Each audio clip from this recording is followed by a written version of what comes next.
Imagine if Michael Jordan had stopped playing basketball when he was rejected at his first tryouts for varsity in high school.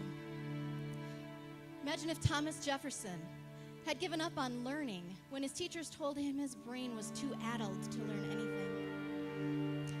Imagine if Ludwig van Beethoven had stopped composing music when he began to lose his precious sense of hearing. Imagine if Rosa Parks had not stood up for what she believed in, but had instead meekly moved to the back of the bus.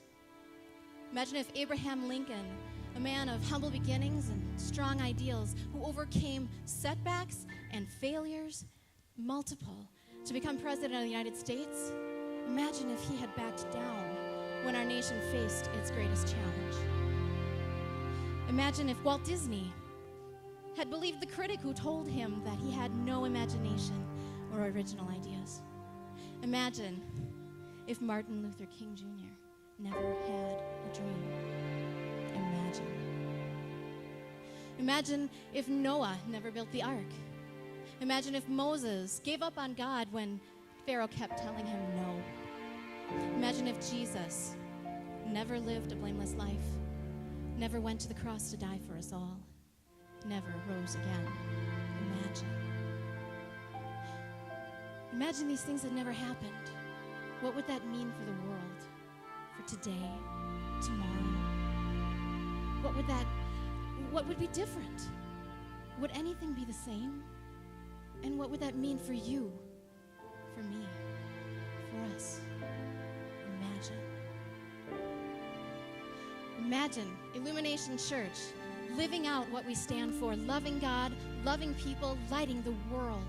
Imagine us loving God with all our hearts, all our souls, and all our minds, even when hardships come and we feel defeated.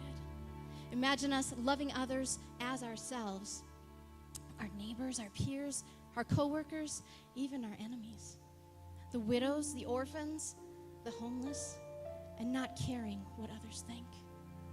Imagine if we went out and made disciples of all nations and were ceaseless warriors of prayer. Imagine if we woke up each morning and lived that day for God and gave God all the glory all of the time. Imagine if we stepped out of comfort zones with faith that God will provide for us. And imagine if we worship like no one was watching. Imagine if we took the Word of God, pure, perfect, holy, inspired, if we took this seriously, if we craved it, dove into it, drank and breathed it in until He lived through us, just